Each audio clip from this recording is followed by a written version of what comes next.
So, the video that you should be watching right now is a really fun and lighthearted conversation between me and Theo Vaughn. That's what we were about to put up on YouTube. But our friend Charlie Kirk was just murdered. And it's like, I don't really want to talk about this. It's too soon. But I can't put up a conversation with me and Theo Vaughn. I can't put up a conversation about anything. Ben Shapiro was coming in here tomorrow. Yeah. Which is why I'm down here today. And Ben and Charlie were very close, of course. And Megyn Kelly. And so many others are going to be thinking about and talking about nothing but this for I don't know how long. So it just seemed like, the last time I felt like this, I remember calling you, it was after that Vegas shooting. Mm. Another insane event that I have no agency to speak to. And yet, when these things happen, I don't feel like I have permission to do anything else.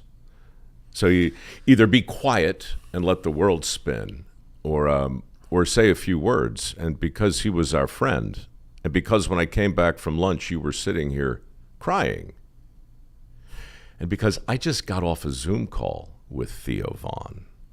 I bet he was crying too. He said to me, I don't understand why this hit so hard.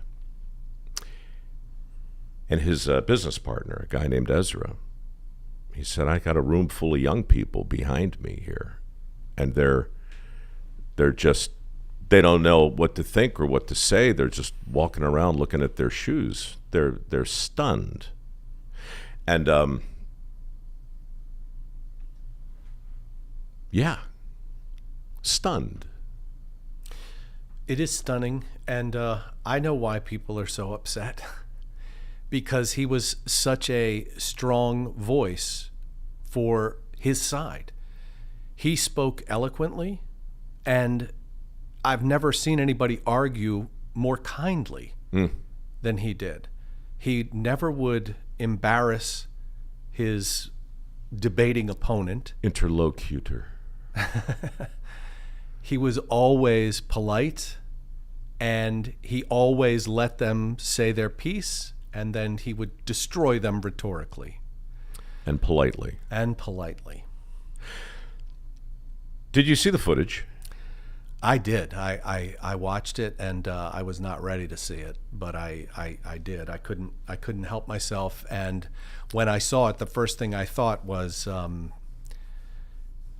how can he possibly survive this? Because I just started praying immediately, that he would, but obviously he didn't.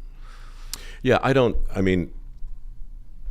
me it kind of feels like, and I said this to Theo too, it's like somebody put the Constitution up on a wall and shot the First Amendment. People who marry my partner, she's very she's never met him. Yeah. And I think maybe something extraordinary is going to happen in the days and weeks ahead. I don't know what it is, but it feels portentous. Look, you had the healthcare CEO get shot.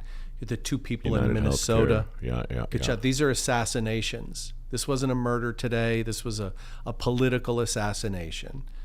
This is you're right. The First Amendment got shot today. Maybe too. I think a lot of people on both sides of the aisle, I don't want to paint with too broad a brush, but what happened in Butler a year or so ago, that was a game of inches, maybe an inch Yeah. And so, people were just like, wow, that the country dodged a bullet. Literally and figuratively. Yeah. But they didn't today. Yeah. And I don't want to turn this into a eulogy so much as an acknowledgement of I consider him my friend. We only met twice in real life. The last time I saw him was here. He interviewed me a month ago, and he was such a supporter of MicroWorks. Yeah. And he called me a couple of times in the past just to say, hey, man, I'm just, I'm out here doing my thing. And it's easier for me to do what I do knowing that people like you are doing what you do over there. Mm-hmm. And we might not agree on everything. We might not see the world the exact same way. But, we're pushing a boulder up a hill as best we can.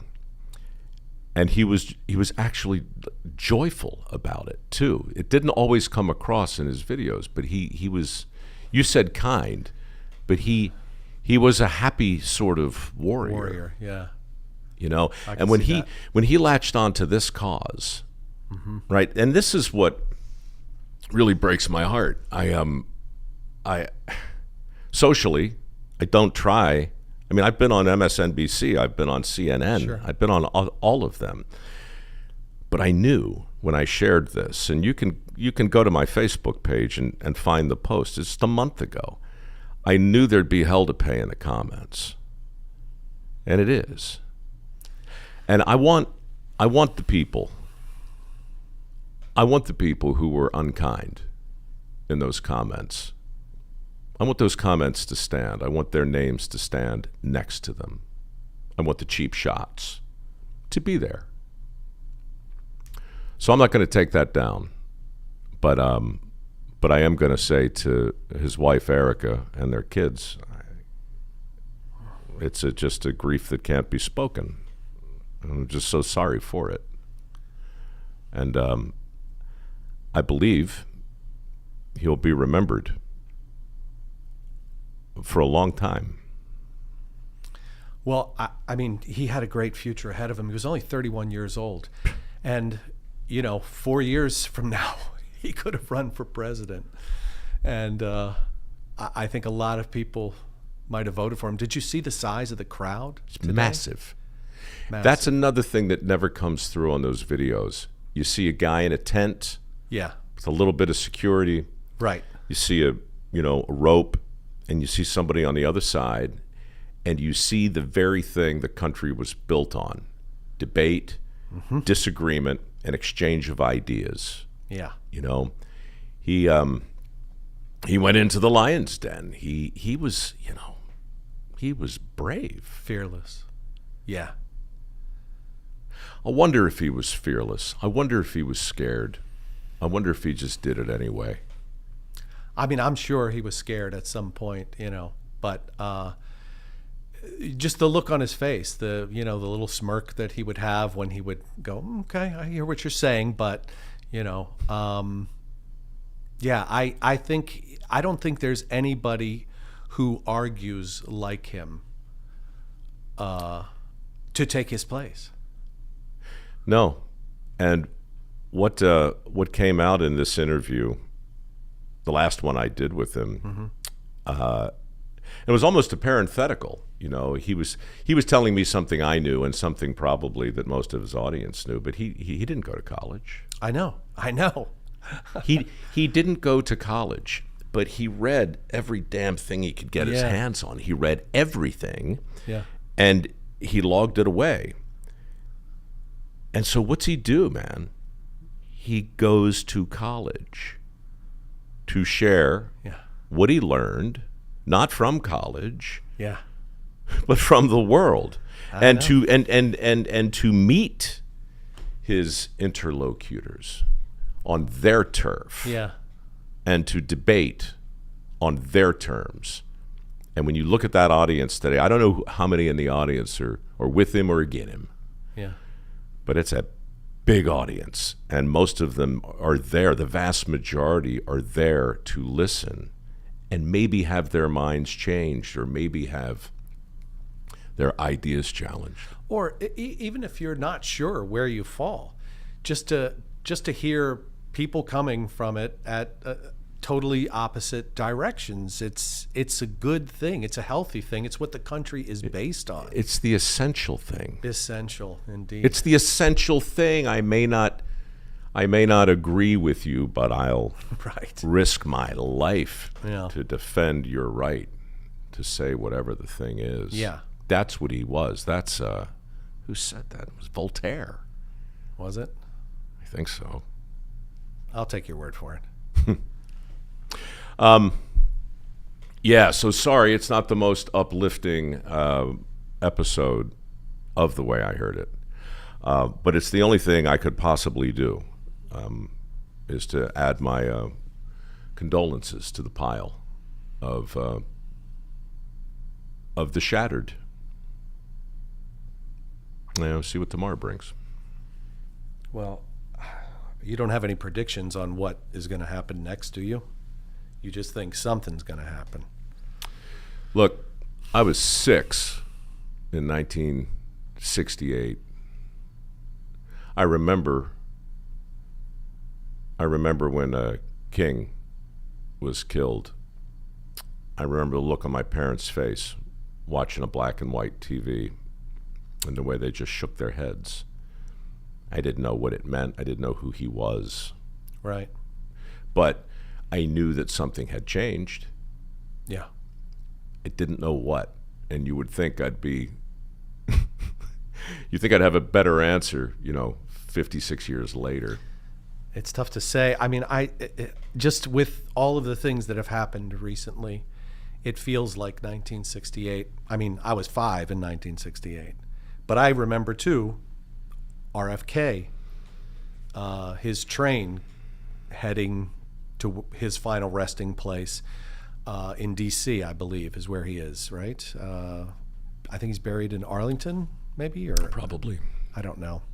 But I was just, I was 5, and my sister and I were sitting on the floor, and she was weeping, and I didn't understand why. I just saw the train, but I know, looking back at that time, all of the things that happened, all of the, just so many people assassinated that year. Mm.